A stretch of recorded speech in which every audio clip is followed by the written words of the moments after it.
Online ক্লাসে সবাইকে স্বাগতম। আজকে আমরা অর্থনীতি প্রথম পত্রের দ্বিতীয় অধ্যায় নিয়ে আলোচনা করব। এটি ইন্টারমিডিয়েটের খুবই গুরুত্বপূর্ণ দ্বিতীয় অধ্যায়।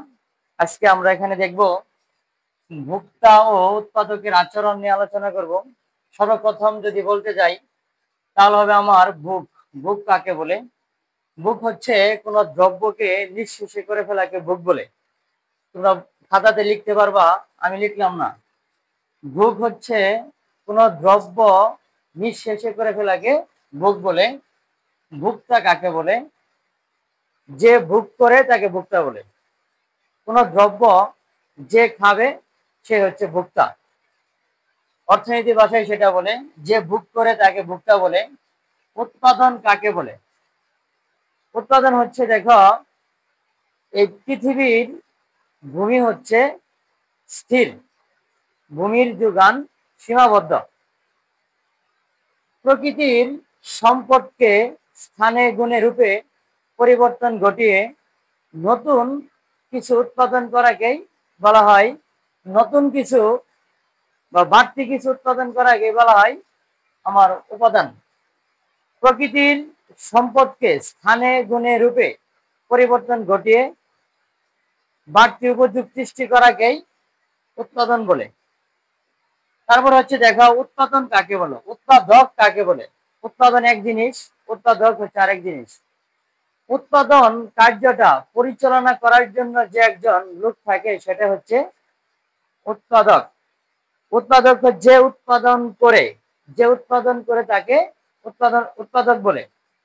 এটা তুমি আসলে জানো যে ভূমি শ্রম মূলধন সংগঠন, এই ভূমি শ্রম মূলধনকে যে একটা পরিচালনা করে সেটা হচ্ছে আমার উৎপাদক। একটা মানুষের মাধ্যমে একটা জিনিস পরিচালনা করা হয়। তাহলে তুমি ক্লিয়ারলি হয়ে গেলে দেখো, উৎপাদক হচ্ছে যে উৎপাদন করে তাকে উৎপাদক বলে। এই তিনটা জিনিস বুঝতে পারলে আমাদের উপযোগের দিকে আমরা চলে যাব।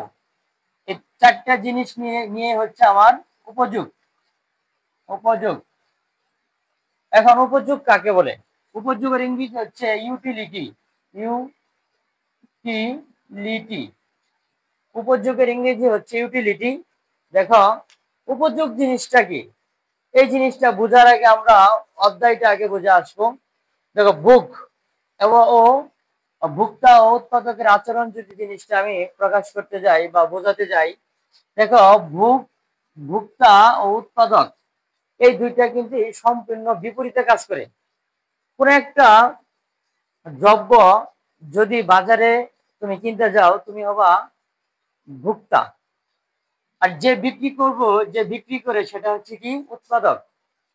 উৎপাদক এবং ভোক্তার মধ্যে বিপরীত সম্পর্ক প্রকাশ করে। ভোক্তার আচরণ হবে যত কম দামে একটি দ্রব্য ক্রয় করতে পারবে। আবার উৎপাদকের আচরণ কি হবে? যে যত বেশি দামে একটি দ্রব্য বাজারে বিক্রি করতে পারে। এই জন্যই এই দ্বিতীয় অধ্যায়তে বলে দিয়েছে ভোক্তা ও উৎপাদকের যে আচরণটা, এটা প্রকাশ পাবে বিপরীত মাধ্যমে। আশা করি তোমরা এটা বুঝতে পেরেছ। দেখো, আমরা উপযোগ নিয়ে আলোচনা করব। এখন দেখো, উপযোগ কাকে বলে? উপযোগ জিনিসটা কি? কোন দ্রব্য বা সেবার বিশেষ গুণ হচ্ছে উপযোগ। আমি আবার বলি, কোন দ্রব্য বা সেবার বিশেষ গুণকে বলে উপযোগ। উপযোগ তিন ভাবে হয়ে থাকে। এক নম্বর হচ্ছে উপযোগ হচ্ছে, দেখো, তিন ভাবে হবে উপযোগ। উপযোগ এটা হচ্ছে তিন ভাবে হয়। একটি হচ্ছে তোমার মোট উপযোগ, মোট উপযোগ, যাকে টিইউ দ্বারা প্রকাশ করা হবে। তারপর হচ্ছে আমার প্রান্তিক গড় উপযোগ, আগে দাও, গড় উপযোগ এইউ, এভারেজ ইউটিলিটি। তারপর হচ্ছে তোমার প্রান্তিক উপযোগ, প্রান্তিক উপযোগ, এটা হচ্ছে এমইউ। দেখো, এই তিনটা ভিতরে তোমার যে কোনো দুইটা আসবে। সবচেয়ে গুরুত্বপূর্ণ হচ্ছে তোমার এই দুইটা, এটা হচ্ছে মোট উপযোগ আর হচ্ছে কি প্রান্তিক উপযোগ। গড় উপযোগ খুবই কম আসে। দেখো, মোট উপযোগ কাকে বলে? মোট উপযোগ হচ্ছে নির্দিষ্ট সময়ে কোনো ভোক্তা কোনো একটি দ্রব্যের বিভিন্ন উপযোগ ভোগ করে তার সমষ্টিকে বলা হয় মোট উপযোগ। কোনো একজন ভোক্তা বিভিন্ন উপযোগ ভোগ করে যে উপযোগ পায় তার সমষ্টিকে বলে মোট উপযোগ। যেমন সূত্র হচ্ছে তোমার টিইউ সমান সমান হবে U1 plus U2 plus U3 dot dot UN পর্যন্ত চলে যাবে সমষ্টি। তারপরে দেখো গড় উপযোগ কাকে বলে। গড় উপযোগ যদি বলি, তোমরা আগে যারা 9 10-এ পড়ছো, গড় কাকে বলে? গড় হচ্ছে একটি সংখ্যা দেওয়া থাকবো, ওই সংখ্যার সমষ্টিকে কতগুলো সংখ্যা রয়েছে ওটা দ্বারা ভাগ, রাশিগুলোর সমষ্টিকে রাশিগুলোর সংখ্যা দ্বারা যদি ভাগ করো তাহলে তোমার একটা গড় পাওয়া যাবে। কিন্তু আমাদের এখানে হচ্ছে কি উপযোগ নিয়ে কথা, গড় উপযোগ। তাহলে কি বলতে পারো, মোট উপযোগকে ভোগের পরিমাণ দ্বারা ভাগ করতে হবে। তাহলে কি মোট উপযোগ টোটাল ইউটিলিটিকে আমি এই যে কিউ দ্বারা ভাগ করব। কিউ হচ্ছে আমার ভোগের পরিমাণ। মোট উপযোগকে ভোগের পরিমাণ দ্বারা ভাগ করলে যে ফল পাওয়া যায় তাকে বলে গড় উপযোগ। এখন দেখো প্রান্তিক উপযোগ। প্রান্তিক উপযোগটা কি? প্রান্তিক উপযোগটা কয়েকটা ভাবে তুমি সংজ্ঞা দিতে পারো। সর্বপ্রথম আমি তোমাকে যে সংখ্যাটা বোঝাবো, সূত্রের সংখ্যা, এটা হচ্ছে ডেল টিইউ বাই ডেল কিউ। এই যে ডেল, এটা হচ্ছে ডেল চিহ্ন। ডেল মানে হচ্ছে পরিবর্তন। এই যে পরিবর্তন, ডেল মানে হচ্ছে তোমার পরিবর্তন, এটা একটু পরিবর্তন করবে, এটা হচ্ছে। তাহলে দেখো সূত্রটা কিভাবে আমরা কনভার্ট করি, দেখো এটা কিউ। কিউ মানে হচ্ছে কি, তার আগে হচ্ছে ডেল, তার মানে টি ইউ এর পরিবর্তন। তার মানে মোট উপযোগের পরিবর্তনকে ভোগের পরিবর্তন দ্বারা ভাগ করলে যে ফল পাওয়া যায় সেটা হচ্ছে আমাদের প্রান্তিক উপযোগ। আমি আবার বলি ফ্রেশ করে, ভোগের মোট উপযোগের পরিবর্তনকে ভোগের পরিবর্তন দ্বারা ভাগ করলে যে ফল পাওয়া যায় তাকে প্রান্তিক উপযোগ বলে।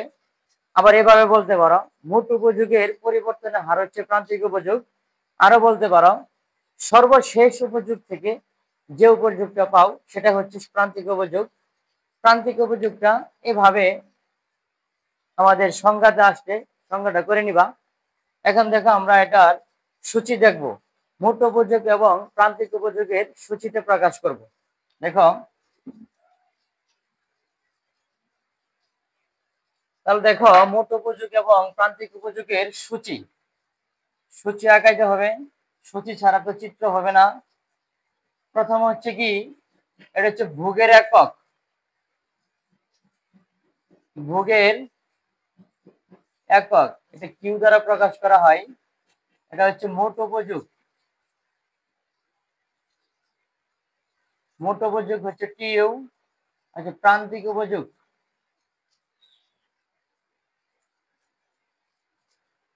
প্রান্তিক উপযোগ হচ্ছে এমইউ। তাহলে দেখো ভোগের পরিমাণ আমি নিব কত, দেখো এটা পরীক্ষা আসবে, অনেকবারই আসে এটা। দেখো এখানে নিব আমি 1, এখানে নিব 10, তারপরে নিব 2, এটা হচ্ছে আমার 8, তারপর হচ্ছে 3, এটা নিব আমি 6, তারপরে নিব 4, এটাতে 4, তারপর হচ্ছে 2, সরি, তারপর হচ্ছে 5, এটাতে দেবে 2, তারপর হবে কি 6, এটা হবে আমার 0, তারপরে 7, 7 হচ্ছে আমার -2। মনে করো পরীক্ষায় তোমার প্রান্তিক উপযোগ এবং ভোগের একক দেওয়া থাকলো, তোমাকে মোট উপযোগ বের করতে বলবে। মোট উপযোগের সূচি বের করে তোমাকে চিত্র আঁকাইতে বলবে। তাহলে দেখো মোট উপযোগটা আমরা কেমনে বের করব। মোট উপযোগ বের করার একদম সহজ একটু টেকনিক ফলো করব আমরা। সর্বপ্রথমে যদি একটা ভোক্তাকে, যদি তুমি কোনো ক্ষুধার্ত ভোক্তাকে যদি তুমি কোনো কিছু খাইতে দাও, তাহলে সে কোনো স্বাদও বুঝবে না, এবং কি স্বাদ বুঝবে না, শুধু তার পেট যে ভরার কাজটাই সে করবে। তাহলে প্রথম অবস্থায় কোনো ভোক্তার মোট উপযোগ, প্রান্তিক উপযোগ যা থাকবে, মোট উপযোগটা আমার তাই হবে। পরবর্তীতে আমার তোমরা ইয়েতে দেখছ যে 9-10 ক্লাসে দেখছো ক্রমযোজিত গণসংখ্যা নির্ণয় করতে হয় আড়াআড়ি যোগ করে। সেম ভাবে তুমি এটা আড়াআড়ি ভাবে যোগ করে দিবা। প্রথমটা যা আছে তাই লেখার পরে তোমরা কি এটার সাথে শুধু এটা যোগ করে যাবা। তাহলে কি 10 আর 8 যোগ করলে হবে আমার 18, 18 আর 6 যোগ করলে হবে আমার 18 আর 6 যোগ করলে হবে আমার 24, 24 আর 4 যোগ করলে হবে আমার 28, 28 আর 2 যোগ করলে হবে আমার 30, 30 আর 0 যোগ করলে হবে আমার 30। আবার এখানে দেখো অনেক স্টুডেন্ট এখানে ভুল করে, এখানে আছে দেখো 30 এর সাথে আমি কি যোগ করব, -2 যোগ করব। তাহলে কি এখানে হচ্ছে +30 -2। তাহলে যেহেতু এটা বিপরীত চিহ্ন আছে সেহেতু এটা বিয়োগ হবে। এটা হচ্ছে বড় সংখ্যা, বড় সংখ্যা থেকে যদি ছোট সংখ্যা বাদ দাও তাহলে কোনো মাইনাস এখানে আসবে না। তাহলে শুধু কি 30 থেকে 2 গেলে হবে কি আমার 28। আশা করি এটা তোমরা এই সূচিটা তোমরা মোট উপযোগের সূচিটা তোমরা বুঝতে পেরেছ। তারপরে দেখবো আবার বোর্ডে দেখবা, বোর্ডের প্রশ্নগুলোতে তুমি দেখবা ভোগের পরিমাণ এবং মোট উপযোগ দেওয়া আছে। প্রান্তিক উপযোগ তোমাকে আগাইতে বলবো, প্রান্তিক উপযোগের সূচি তোমাকে নির্ণয় করতে বলবো। এখন আমরা প্রান্তিক উপযোগ কিভাবে হয় এটা আমরা দেখব।